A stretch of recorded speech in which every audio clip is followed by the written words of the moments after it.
حضور کبھی کبھی جب نماز پڑھ رہے ہوتے ہیں تو توجہ ہٹ جاتی ہے. کبھی کبھی نماز پڑھتے ہو؟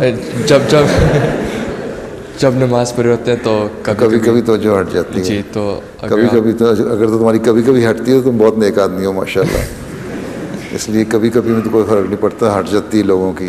لیکن ہر دفعہ یہ نہیں کہ نماز پہ کھڑے ہو اور پھر تمہیں یاد آ جائے کہ آج ٹی وی پہ فلاں پروگرام آنا تھا، میں نے جا کے دیکھنا ہے، اور پچھلی قسط کہاں ختم ہوئی تھی، ہیں لاسٹ ایپیسوڈ فلاں تھی، ہیں یا کمپیوٹر پہ فلاں کام کرنا ہے، تو یا کوئی اور فضول قسم کے خیالات آتے ہیں تو وہ ٹھیک نہیں ہے. لیکن اگر کبھی خیال آ جاتا ہے تو حضرت مسیح علیہ السلام نے اس کا ایک طریقہ یہ بتایا ہو کہ جہاں سے تمہیں خیال کبھی آتا ہے اور پھر تم تھوڑی دیر کے بعد تمہیں خیال آ جائے کہ میں نے وہ یہ غلط خیال آ گیا، ایک تو پہلے تم اعوذ باللہ من الشیطان الرجیم پڑھو، پھر تم اگر تو تم نیت باندھی ہوئی ہے اور ابھی رکوع میں نہیں گئے تو پھر دوبارہ اسی جگہ سے شروع کرو، بار بار اس دعا کو جہاں سے چھوڑی تھی، سورہ فاتحہ پڑھ رہے یا کوئی سورت پڑھ رہے ہو، ٹھیک ہے.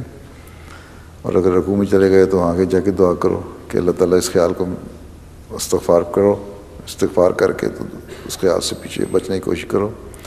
خیالات آ جاتے ہیں لیکن یہی جنگ ہے. نماز قائم کرنے کا حکم ہے نا قرآن کریم میں، ٹھیک ہے. حضرت مسیح علیہ السلام نے ایک جگہ فرمایا کہ نماز قائم کرنے کا ایک یہ بھی مطلب ہے کہ نماز پڑھتے ہوئے خیالات آ جاتے ہیں بار بار، تو ان کو جھٹک کے یا جب بھی خیال آ جائے دوبارہ نماز کی طرف توجہ پیدا کرو. تو یہ بھی نماز کا قائم کرنا، ان کو کھڑا کرنا ہی ہے. تو کوشش کرو آہستہ آہستہ، جب کوشش انسان کرتا ہے تو پھر عادت پڑ جاتی ہے، پھر زیادہ خیالات نہیں بھٹکتے. جی ٹھیک ہے. جزاک